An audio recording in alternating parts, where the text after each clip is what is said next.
Bom dia, eu sou Antônio Moreiras, faço parte da equipe que conduziu o projeto, a iniciativa IPv6BR nos últimos anos. Eu gostaria de chamar a atenção de vocês de que temos redes disponíveis, o Wi-Fi. Temos a rede Dual Stack, normal no evento, IPv4 mais IPv6, e temos também redes IPv6 only. Então, vocês podem, se vocês quiserem, temos uma rede IPv6 only com NAT64, ou seja, ela dá acesso à internet IPv4 através de uma técnica de transição, e temos uma rede IPv6 only mesmo, e vocês podem fazer experimentos durante o evento aí para ver o que vocês conseguem fazer da vida, o que funciona e o que não funciona, usando apenas IPv6 se vocês desejarem. Só escolham de acordo com o nome do SSID, aí é fácil de identificar.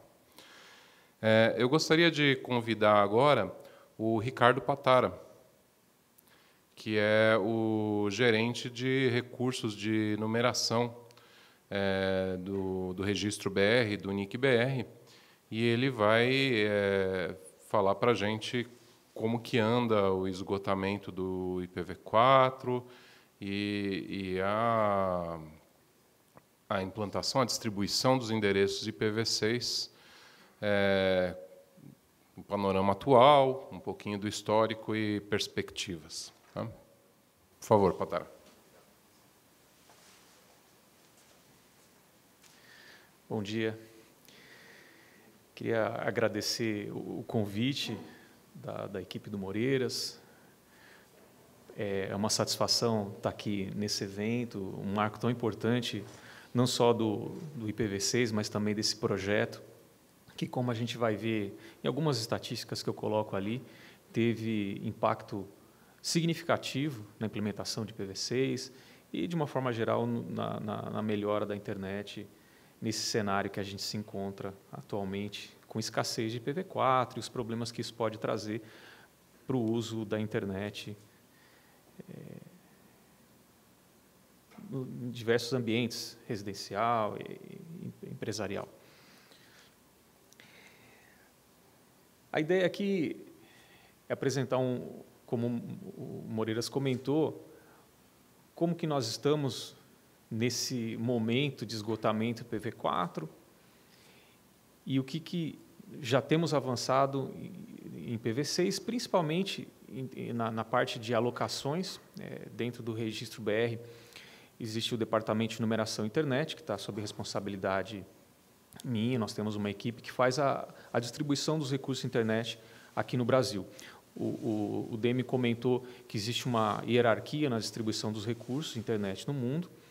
Dentro da região do LACNIC, existem as figuras dos registros nacionais, os National Internet Registries, o Brasil, e aí o Registro BR é um dos registros nacionais na nossa região, e dentro do Registro BR, a minha equipe que faz a distribuição.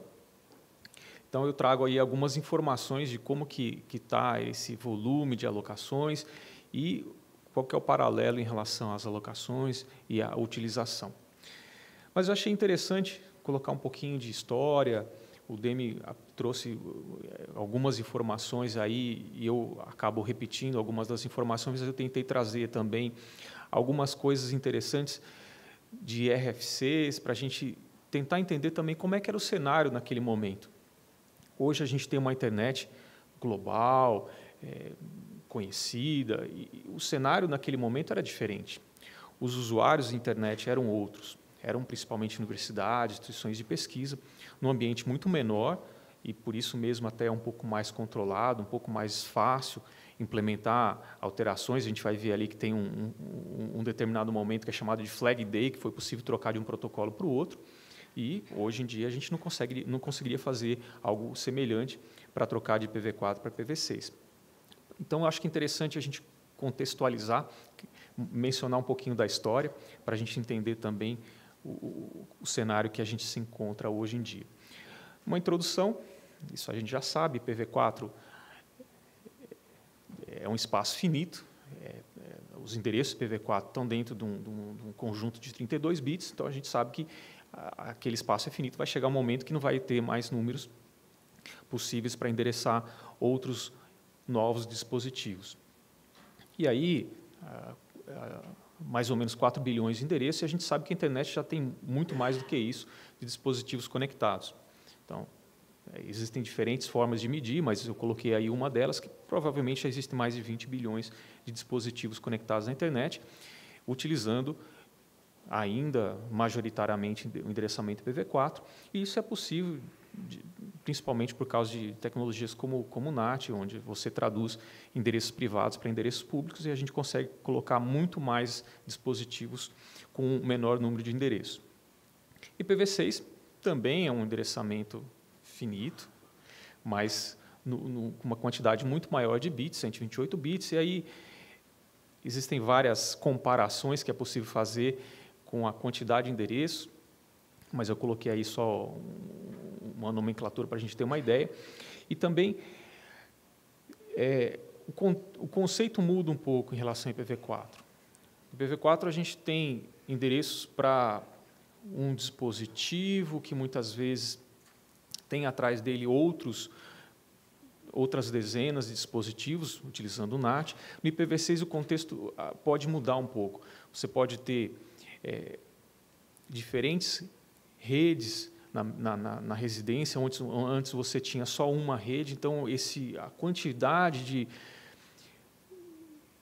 dispositivos ou redes que você pode endereçar é muito maior e você pode estar falando, eu consigo endereçar tantos dispositivos ou tantas redes, por isso que eu coloquei ali redes ou dispositivos, isso varia um pouco, inclusive dentro da IETF, que é o organismo que discute padrões para a internet, existem alguns trabalhos para não mais colocar somente um endereço num determinado dispositivo, que seria um computador, mas uma rede para esse computador, considerando que esse computador, dependendo do seu potencial de processamento e memória, possa ter outras máquinas virtuais, outros processos ali dentro, e cada um desses processos consumindo um endereço IPv6. Então, esse conceito em IPv6, a forma de endereçar, muda um pouco. O fato de você ter uma quantidade muito maior, um espaço muito maior de endereçamento, facilita todas essas novas formas de utilização. Entrando um pouquinho nessa parte da história, para tentar criar esse contexto, para a gente chegar no cenário que a gente tem hoje de esgotamento IPv4, o Demi já comentou, a internet, o que nós temos hoje foi antecedido por uma outra rede chamada ARPANET, então a gente pode... Como o Demi mesmo comentou, existiam várias redes nessa época e a internet, de alguma forma, é uma descendente da ARPANET, ela evoluiu para ser o que é hoje, essa rede ARPANET evoluiu para ser o que nós temos da internet. Projeto financiado por agências americanas, principalmente. Não vamos entrar em detalhe, mas haviam grandes universidades com grandes poderes computacionais isolados que poderiam ser compartilhados, esse poder computacional poderia ser compartilhado para os outros, mas não havia uma rede que permitia esse compartilhamento, e aí é uma das ideias da criação dessa rede ARPANET. O Demi mostrou lá também aquela foto do que era, naquele momento, o que nós podemos imaginar como sendo o roteador, o IMP, o Internet Message Processor. Era um gateway para diferentes redes. Então, os sistemas computacionais que haviam nas universidades eram de determinados fabricantes, que tinham suas próprias redes, mas para se comunicar somente entre eles.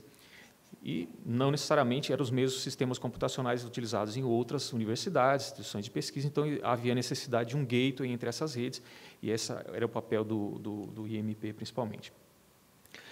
A ARPANET utilizava um outro protocolo, que não era o TCP, um dos últimos protocolos antes do TCP era o NCP. E interessante notar que o espaço de endereçamento era de 8 bits, e era suficiente, 256 volts, é possível obter a partir desse número de bits no endereçamento. Na época, pensando o tamanho da rede naquele momento, a quantidade de potenciais sistemas a serem conectados, era suficiente. E aqui é interessante, eu peguei um pedacinho de algumas RFCs que mostram, esse aqui é uma RFC que mostra alguns dos equipamentos, algumas das redes que estavam conectadas à ARPANET naquele momento. Aqui o número do endereço desse sistema, quem que era a rede responsável por esse endereço. E essa parte, no início, é interessante também para a gente ver qual que era o contexto naquele momento, a informalidade e também o ambiente de confiança, de conhecimento das pessoas. Muitas vezes a pessoa era referenciada numa RFC, num documento, pelo seu primeiro nome. E aqui fala que esse documento ia ser atualizado de tempos em tempos, porque novos dispositivos, novas redes, na verdade, iam se conectar a essa ARPANET. Então, essa lista aqui precisava ser atualizada, e ela ia ser atualizada periodicamente pelo John Postel, que foi mencionado pelo Demi. E caso alguém precisasse de uma informação atualizada antes mesmo da publicação, poderia solicitar ao John Postel, e depois fala também que outros números, outros identificadores ia ser atualizado por John. Simplesmente falar John era suficiente para entender, associar quem que era a pessoa. Isso é para a gente mostrar qual que era o ambiente naquele momento. Isso que eu comentei, chegou um momento que já se via a necessidade de mudar de protocolo, porque o NCP, a internet, a ARPANET, naquele momento já havia crescido, havia necessidade de substituição desse protocolo por um outro, que o Demi comentou, foi o TCP implementado e selecionado para ser o substituto, e foi possível fazer um Flag Day. Então, dia 1º de janeiro de 1983, também uma RFC aqui publicada, que o objetivo era completar a transição do NCP para o TCP, IP, IP-TCP, em janeiro de 1983. E nesse documento, que foi publicado certamente antes dessa data, havia ali um plano para que as organizações se preparassem. Então, foi distribuído para aqueles que faziam parte da rede, um plano para que atualizassem os seus sistemas computacionais para que tivesse suporte ao TCP, para que nessa data fosse possível desligar um protocolo e ativar outro.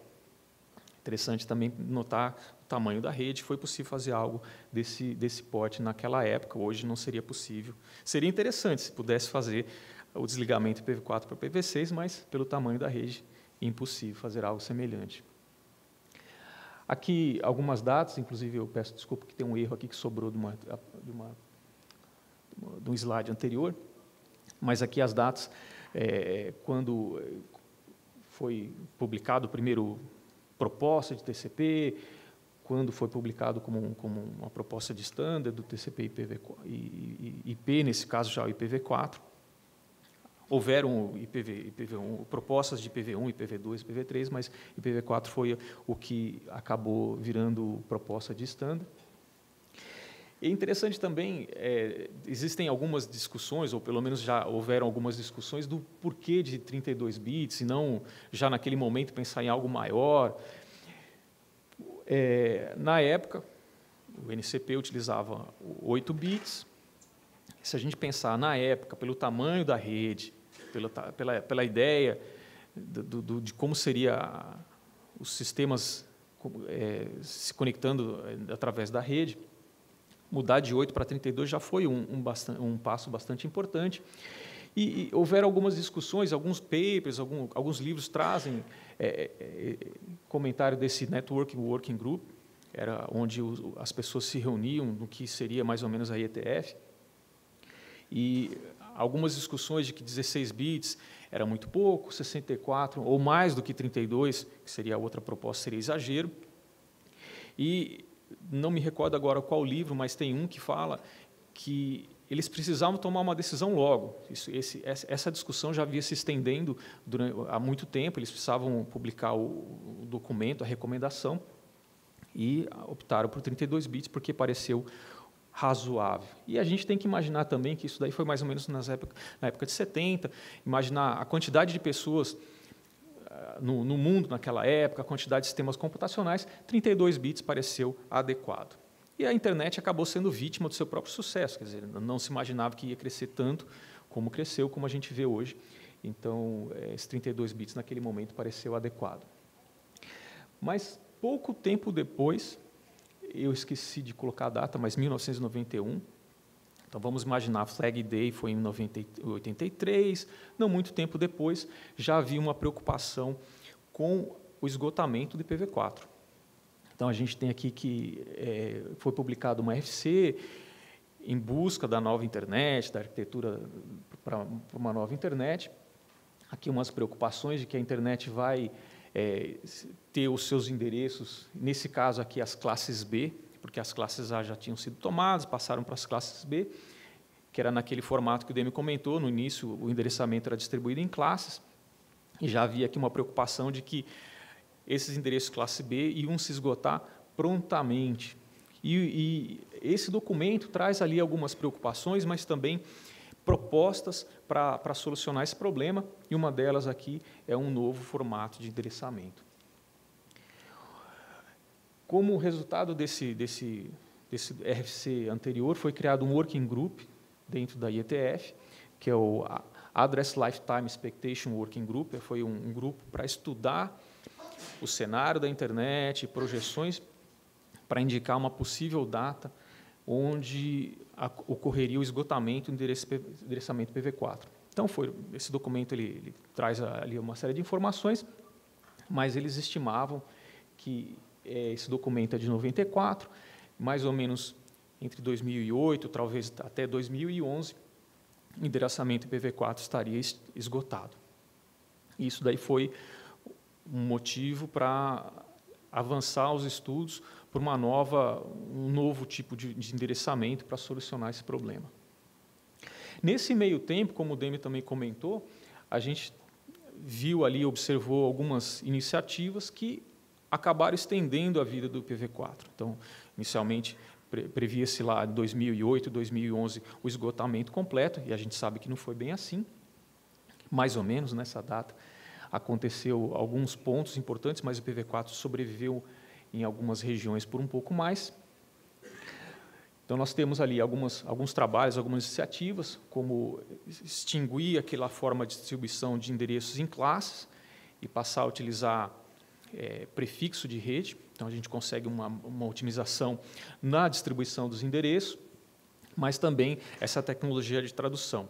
Então, viu-se a possibilidade de não distribuir endereços públicos a todos os dispositivos, mas criar ali um mecanismo de tradução. Então, aqueles que poderiam ficar atrás desse mecanismo, porque não precisavam ter acesso direto da internet, pelo menos nas conexões de entrada, poderiam utilizar endereços privados, e isso conseguiu dar uma otimização na utilização dos endereços já alocados para as instituições. Esse aqui é aquele gráfico que o Demi mostrou, mas a gente vê que mais ou menos nessa época, que 93, 94, houve essa desaceleração no consumo de endereços IPv4, então ele vinha numa curva muito mais acentuada, e nessa época a gente vê ali uma mudança no comportamento, justamente coincide com a implementação dessas duas técnicas que deram uma sobrevida ao IPv4. E, como resultado daqueles estudos, propostos para um novo endereçamento, o New Generation e o IPv6, proposto como standard em 96, mas ele era uma proposta de standard dentro da IETF. O processo para virar standard é um pouco longo, mas então a gente vê ali que vários anos depois que ele foi declarado como standard, mas nessa época que ele já foi proposto para que virasse um standard. Nesse mesmo período, ou mais ou menos, a gente vê outras ações, outros acontecimentos que também melhoraram um pouco as condições de distribuição do IPv4. Antes, as alocações eram feitas diretamente pelo John Postel, nessa figura que foi criada chamada de IANA. A IANA, nesse momento, era o próprio John. E não necessariamente havia uma visão clara das necessidades regionais ou políticas para a distribuição que endereçassem essas necessidades. Então, mais ou menos nessa época de 92, 93, viu-se que poderia ser melhor a criação de registros regionais que estivessem dentro de uma determinada região. A gente viu lá que são 5 regiões nesse contexto de distribuição dos recursos. que pudesse ali criar regras e políticas para a distribuição que observassem determinadas características e necessidades regionais. Tá, que a gente tem mais ou menos quando que foram criados esses registros regionais. O RIPE-NCC foi o primeiro, em 92, logo em seguida o APNIC, que cuida da Ásia e Pacífico, em 93, o RIPE-NCC cuida da Europa, o ARIM, que cuida da América do Norte, em 97, e nessa época o ARIM cuidava também da América Latina e do Caribe, então ele cuidava de toda a América. O LACNIC, ele veio alguns anos depois, em 2002, e o AFRINIC, o último registro regional a ser reconhecido pela ICANN, em 2005. Interessante também que, um pouquinho depois da criação dos 2 primeiros registros regionais, tem um documento, a RFC 2050, que acabou sendo utilizada como guia nesses momentos iniciais para as regras de distribuição dos recursos, que pregava 3 princípios. Conservação, então vamos distribuir os recursos com critérios, com necessidades técnicas, não vamos distribuir sem esses critérios, porque há uma necessidade de conservação, esses recursos estão acabando. Havia ali também uma preocupação de que a forma de distribuição permitisse um roteamento escalonável, não fosse... tudo bem, vamos conservar, mas não vamos ser muito criteriosos de forma que a tabela de roteamento cresça demasiado e fique complicado a implementação de protocolos eficientes.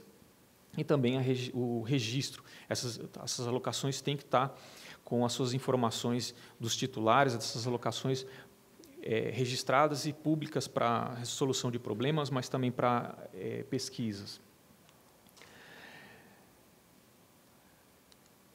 Antes mesmo da criação do registro que cobrisse aqui a América Latina e Caribe, já havia dentro do Brasil uma instituição distribuindo os recursos aqui dentro, na época, principalmente para a rede acadêmica.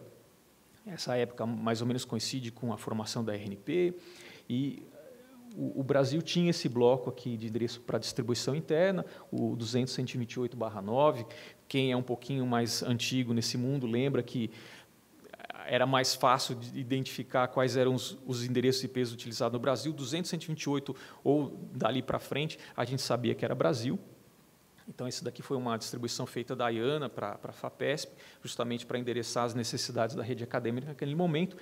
E interessante também que, em 92, pouco antes disso daqui, já havia um documento que tentava ali organizar a distribuição dos recursos, buscando otimizar principalmente a parte de roteamento, e falava ali que tinham reservado 2/8 para a distribuição na América Central e América do Sul. E, de fato, isso aconteceu, mas hoje em dia já não é bem assim, já temos outros endereços sendo utilizados. E aí a gente chega nesse momento do esgotamento. Em 2011, é quando é dado o esgotamento dos endereços que estavam livres dentro da IANA. Se vocês recordarem daquela figura que o Demi mostrou, na hierarquia das distribuições, no topo da hierarquia tem essa figura da IANA. Então, todos os recursos não alocados são administrados pela IANA. Em 2011, fevereiro de 2011, os blocos IPv4 que ela tinha livre se esgotaram. Haviam somente 5/8, e houve um acordo entre os 5 registros regionais que, quando chegasse nesse número, a IANA distribuiria 1/8 para cada um dos rios estabelecidos. Então, cada um recebe 1/8. E aí, logo em seguida, o APNIC, em abril, pouco tempo depois do esgotamento da IANA, esgota o seu estoque local. Então, em abril de 2011, o APNIC declara que esgotou seus endereços IPv4 não alocados. Setembro de 2012, um ano depois, o RIPE-NCC. Junho de 2014, o ARIM. Na verdade, aqui eu troquei, peço perdão. O LACNIC esgotou em junho de 2014 e o ARIM em setembro de 2015. Depois eu peço para corrigir essa apresentação para a distribuição. E o AFRENIC não esgotou ainda. Existem estimativas que se esgotem aí em 2019, mas isso daí pode mudar. Esse esgotamento não necessariamente quer dizer que não tem mais endereço IPv4. Esse esgotamento é quando entra em um regime diferenciado. Até então, quem precisava de endereço IP IPv4, nesse caso, e pudesse demonstrar uma necessidade, recebia exatamente aquilo para cobrir essa necessidade. Houveram algumas políticas para tratar o esgotamento de forma suave, para que ele não fosse esgotado de uma forma abrupta, em alguns dos registros regionais. Então, essa data é quando essas políticas novas entraram em vigor. O APNIC tem também uma política para utilizar esse último /8 que eles receberam. Então, ainda é possível receber alguns endereços IPv4, mas sobre alguns critérios dessa política. Então, são novas organizações que até então não tinham alocações, podem receber. Isso é parecido nos outros três, aqui no AFRENIC, no LACNIC e no RIPE-NCC. Tem políticas aí que tratam desse esgotamento de forma suave. O ARIM, na América do Norte, não tinha nenhuma política, então lá, de fato, esgotou. Não é possível mais obter nenhum endereço IPv4 diretamente com o ARIM. Essa aqui é a política de esgotamento do LACNIC, especificamente porque nos afeta. Então, houveram aí diferentes fases. A fase que nós nos encontramos agora, que é válida desde janeiro de 2017, somente a alocação inicial, ou seja, aquela organização que até então não tinha nenhuma alocação de endereço IPv4, pode receber, e recebe no máximo /22 ou 1024 endereços. Dentro do LACNIC, considerando o que eles têm de endereços IPv4 não alocados, endereços IPv4 livres, são ali 2,8 milhões de endereços. Nessa fase de esgotamento, que eu falei que a fase 3 já foram alocados 2,2. Esses gráficos ali eu mostro um pouquinho mais, com mais detalhes aqui nesse outro slide, considerando o que já foi alocado nessa fase, é de se esperar que a maioria esteja sendo direcionado aos provedores de internet, que são os que consomem a maior parte dos endereços. E aqui algumas projeções de quando aqueles 2,8 milhões de endereços que tem ainda nessa fase de esgotamento podem, de fato, serem esgotados. Então, a projeção mais recente aqui é janeiro de 2020. Essa data tem mudado. Era 2019, meados, junho, julho de 2019, depois passou para outubro de 2019 e agora está mostrando janeiro de 2020. Por que que muda? O ritmo das alocações mudam e alguns endereços acabam sendo retornados. A gente vê aqui que o LACNIC coloca alguns gráficos de quantidade de endereços devolvidos ou recuperados, aqueles que já não usam mais ou, por alguma razão, tiveram que ser retomados pelo LACNIC. Então, acaba aumentando um pouquinho aquele estoque e modificando a data de esgotamento, mas não é muito além disso. Isso aqui é uma estatística que o pessoal do LACNIC apresentou recentemente, há 2 semanas, no LACNIC 30, na Argentina. É interessante notar que 73% dos endereços já alocados nessa fase de esgotamento, essa fase 3, foi para o Brasil. A gente já imagina que a internet no Brasil, no contexto regional, tem um número maior de provedores, de instituições utilizando esses endereços. Esse gráfico o Demi já apresentou, mas eu coloquei aqui também para a gente ter uma ideia de quando, mais ou menos, deve, de fato, esgotar os endereços IPv4 não alocados. Como eu falei, os registros regionais têm ali algumas políticas para tratamento desse esgotamento de forma suave. Então, alguns ainda têm endereço. O ARIM, que é esse mais abaixo aqui, laranja, alguma cor parecida com isso, já está praticamente esgotado e os outros estão caminhando. E interessante que o RIPE e o APNIC, aí eu agradeço o Júlio que me fez essa observação, eles vão se esgotar depois do LACNIC porque eles reservaram uma quantidade muito maior de endereços para essa fase de esgotamento. Eles reservaram /8 para tratar esse esgotamento, e no caso do LACNIC foi menos, foram 5 milhões de endereços mais ou menos, na verdade 9 milhões de endereços. Falando sobre IPv6, esse gráfico aqui dá uma ideia da quantidade de endereços que a gente tem. Então, essa rosquinha aqui no começo, a gente vê o total de endereços IPv6 disponíveis, considerando os 128 bits, aqueles que, esse pedacinho aqui é chamado de Global Unicast. Desse total aqui, só esse pedacinho está sendo, por enquanto, utilizado pelos registros regionais. Em 2006, a IANA decidiu reservar para cada registro regional /12.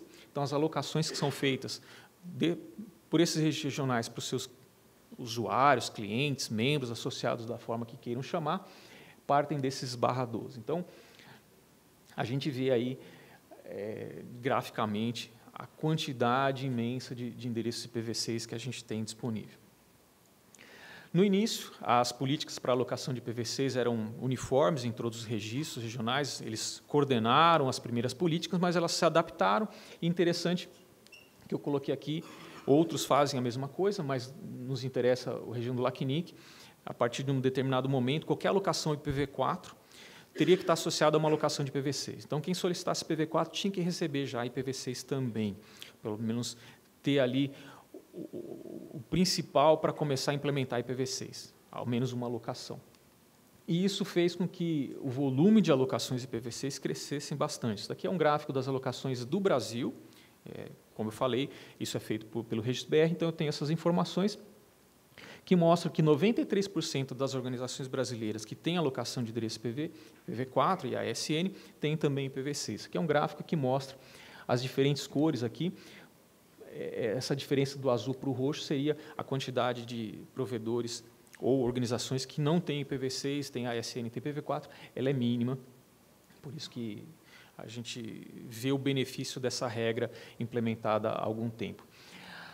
Quantidade de endereços IPv6 sendo alocados em /32, isso é não cumulativo, então a gente percebe que a cada ano que passa, novos provedores ou novas organizações solicitam endereço IP e recebem também endereço IPv6, a gente tem um crescimento significativo na quantidade de alocações.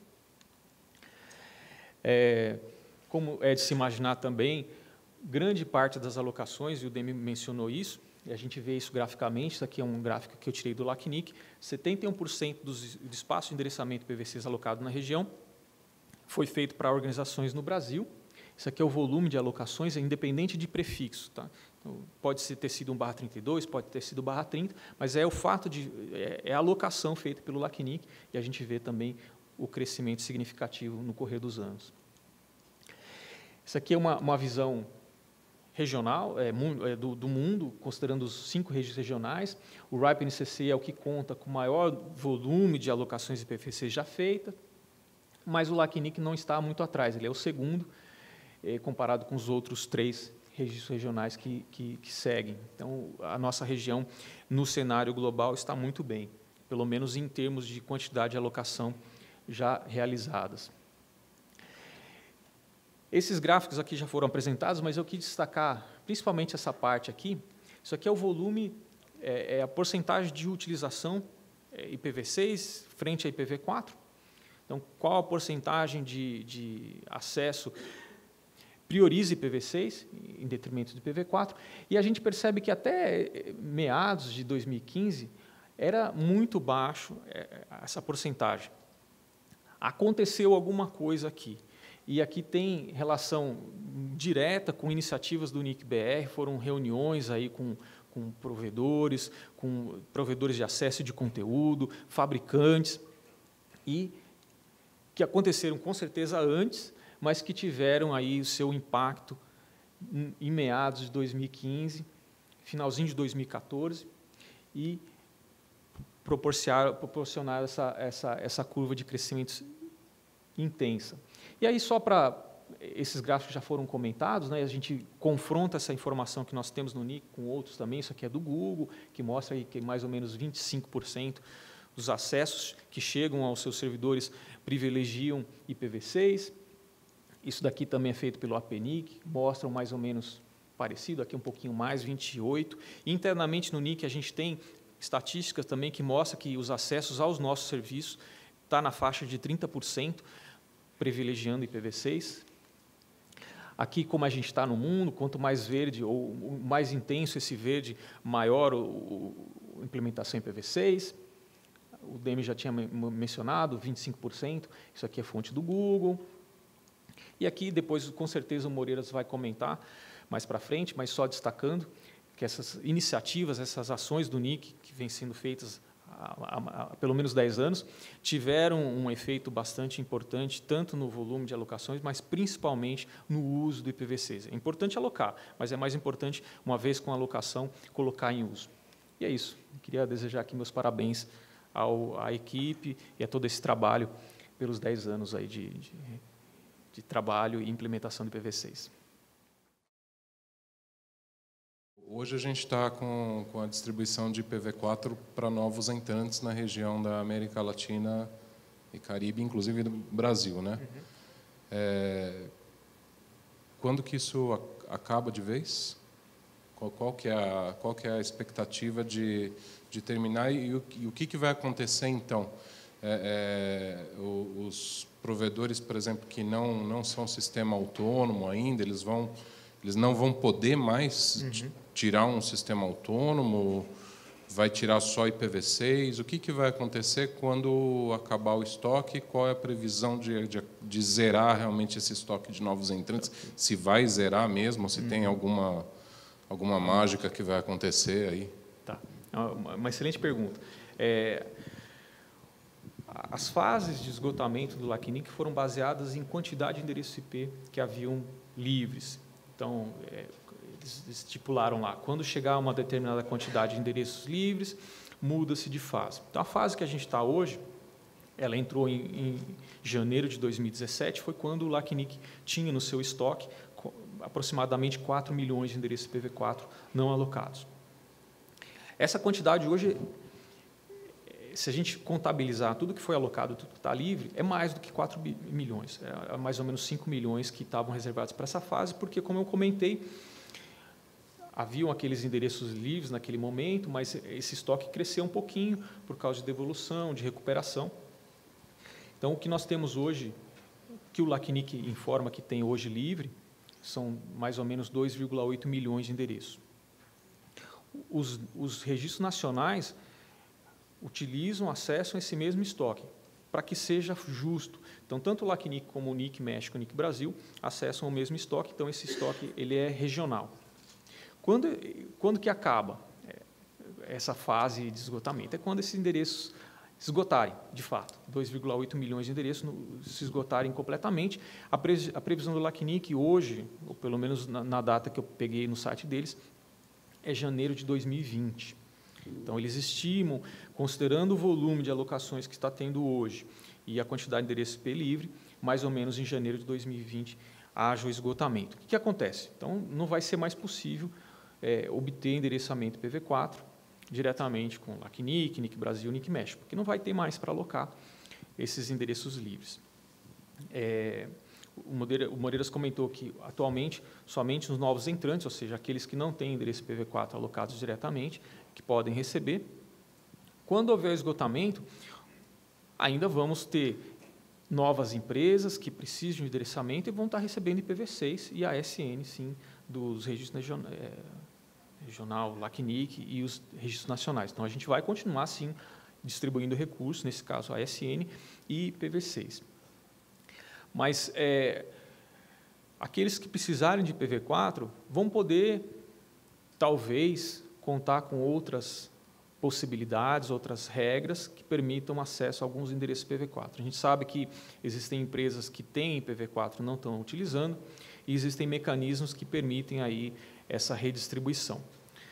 Não é assim o melhor dos mundos. O melhor do mundo é a gente partir de fato para IPv6, porque esses endereços IPv4 que podem ser reutilizados, a gente não vai ter garantia de que ele está limpo, por assim dizer, porque ele foi utilizado em algum momento por uma outra empresa, pode ter entrado em listas negras, a gente sabe que nem todas elas são atualizadas eficientemente, então pode trazer alguns problemas. Mas a gente não pode ignorar que vão existir, sim, outros mecanismos que permitam receber IPv4 de outras empresas, utilizando outras regras. Mas, respondendo à pergunta, quando esse momento acontecer, a gente continua alocando IPv6 e ASN normalmente.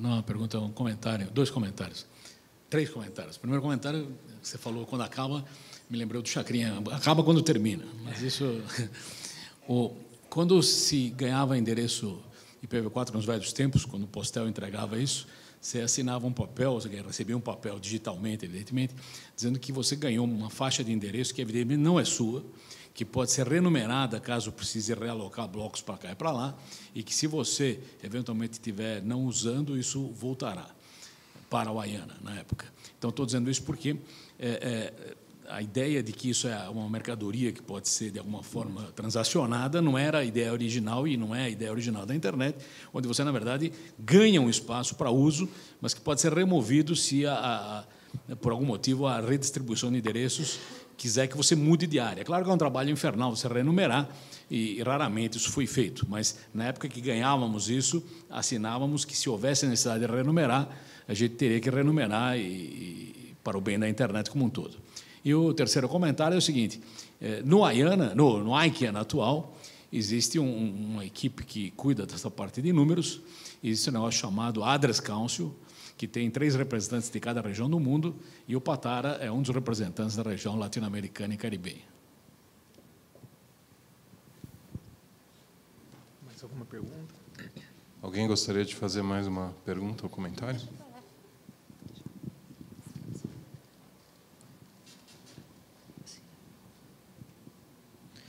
Bom, eu gostaria de saber se vai ter alguma regra, vai criar um mercado, porque se alguém vai emprestar para outra empresa, não vai ser de graça. Então, vai se criar um mercado negro de IPv4, como que a ANIC vai fazer alguma coisa sobre isso? Porque se ele está livre e pode ser para outra empresa, ele poderia ser realocado para a ANIC BR. E também como que esse mercado vai ser regulado com o Marco Civil? Quem que é o dono daquele IP? Então, acho que tem todas essas questões também, dessas gambiarras aí. É muito apropriada a pergunta. E aproveitando o que o Demi comentou, e eu não havia comentado, justamente existe a possibilidade de devolução. Então, aquele estoque do IPv4, estoque de IPv4 do LACNIC, originalmente de 4 milhões, ele cresceu para 5 milhões devido não só à retomada de endereços que não estavam em uso, mas também por devoluções. Então, quem não tem utilização para os endereços IPv4 alocados, pode devolver. Então, essas alocações, aquele estoque ele pode crescer, e essa data de janeiro de 2020 pode ser postergada porque ele cresceu, o estoque cresceu. Então, ainda tem endereço IPv4 para ser alocado. Então, existe a possibilidade de devolução, e isso seria elegante da forma esperada, justamente como o Demi comentou, as alocações de endereço é uma concessão, um direito de uso de um recurso finito, compartilhado, e não havendo mais necessidade, o ideal seria que se devolvesse.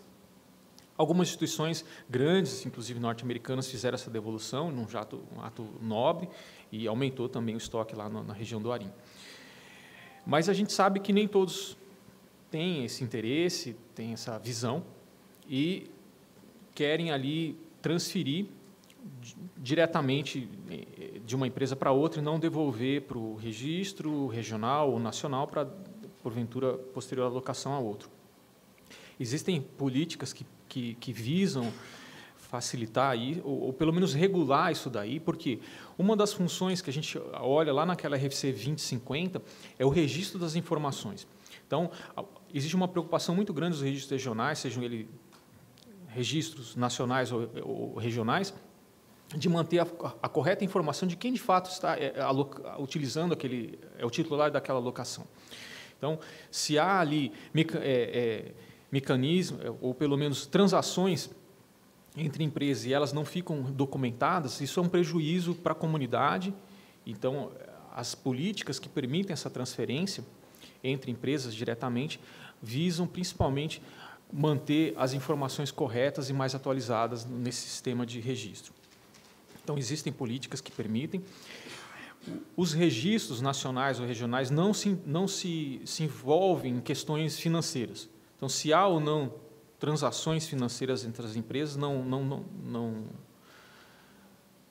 cabe ao registro regional ou nacional regular. Então, a função do registro é documentar e manter atualizada essa informação de quem que é o titular da alocação. Então, se uma empresa vem até a nós e fala, olha, agora eu quero transferir essa titularidade para essa empresa, a gente vai analisar, de fato, se há aquilo está correto, segue as regras, existem regras para validar essa transação, validada, a gente registra. Se houve ou não uma transferência monetária, algum interesse entre eles, a gente não se envolve, não é a questão. A questão é manter as informações corretamente registradas nessa base de dados pública. Tem bastante gente com a mão levantada aqui, Pataro, mas eu vou, já que eu estou com o microfone na mão, eu vou fazer uma pergunta primeiro. Depois você faz, Júlio. Vou fazer um comentário. Então faz o comentário primeiro, depois eu pergunto. Não sei. Não, é que assim, só gostaria de lembrar para os provedores que estão conectados no IX que a partir da semana que vem a gente começa a implantar as medidas de segurança nos route servers, tá? E que a gente vai fazer validação de origem dos prefixos, tá?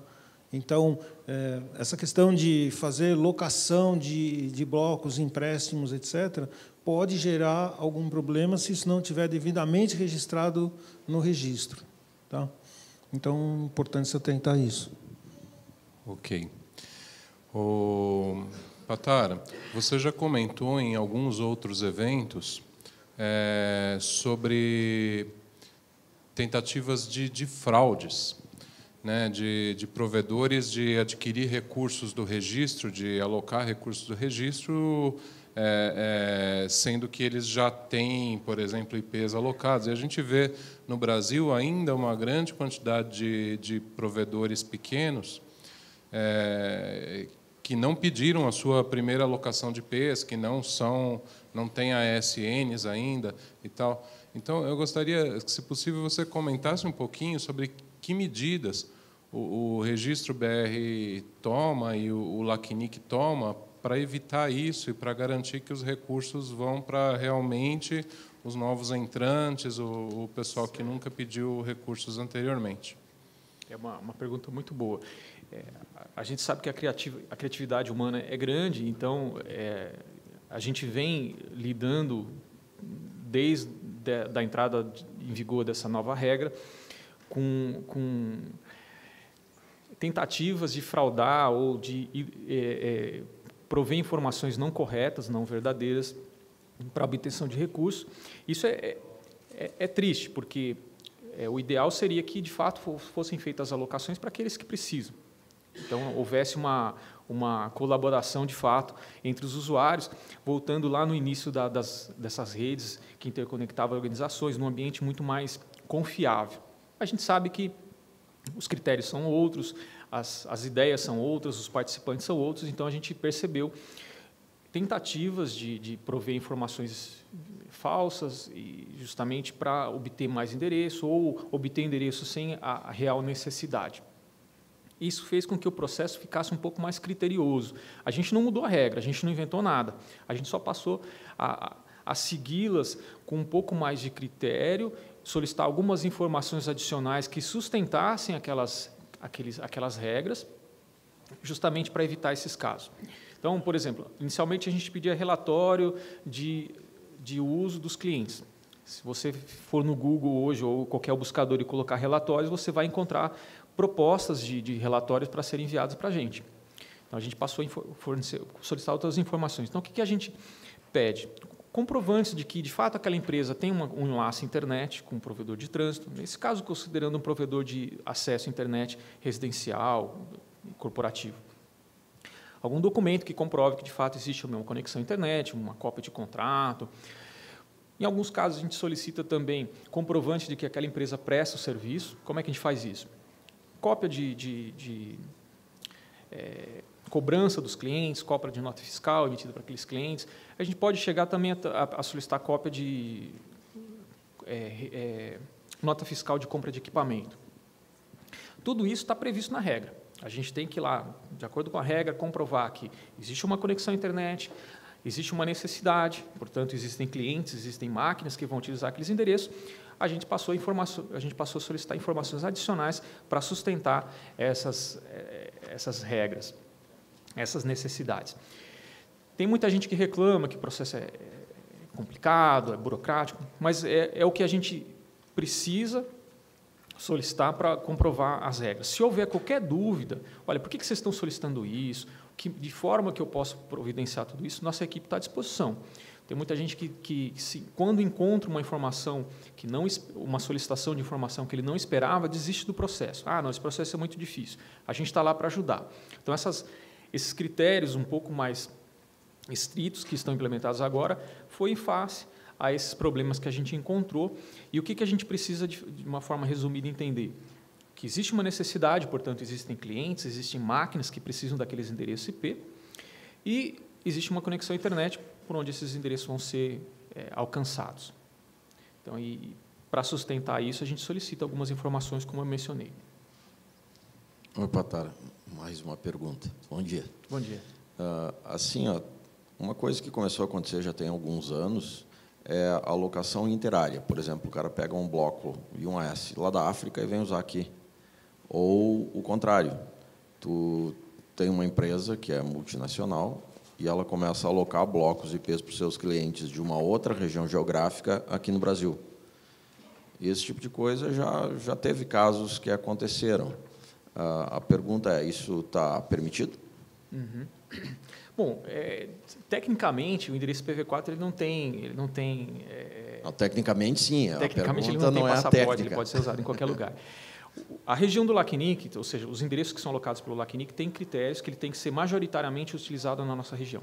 Uma parte, esse majoritariamente está em discussão, mas uma parte dele pode ser utilizada fora. Em alguns casos, assim, por exemplo, vamos imaginar uma empresa de transporte, de trânsito internet, que tem ali presença principalmente num país, vamos pegar o exemplo Brasil, mas ele está ali na fronteira, então ele tem alguns clientes ali de trânsito internet fora dali. Ele presta algum serviço para algum cliente fora dali. Então, uma parte daquele endereço alocado para ele, pelo Brasil ou pelo LACNIC, pode ser utilizado fora, a regra permite.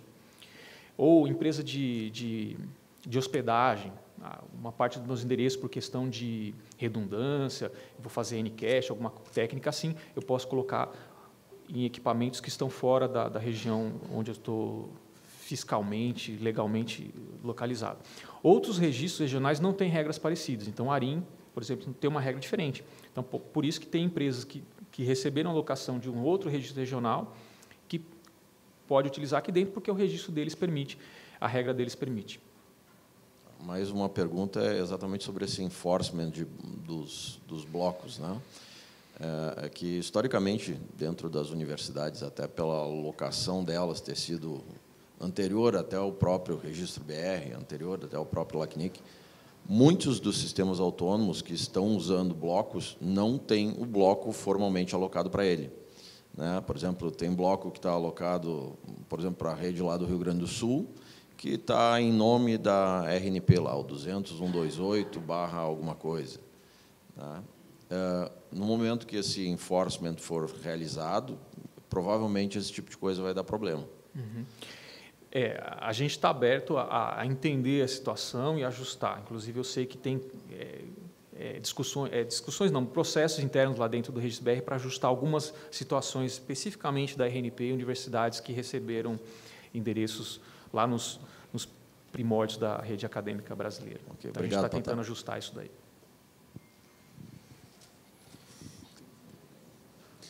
Patara, eu sei que tem mais gente que estava querendo fazer perguntas, mas eu acho que o Patara vai estar por aí um tempinho ainda, né? Uhum.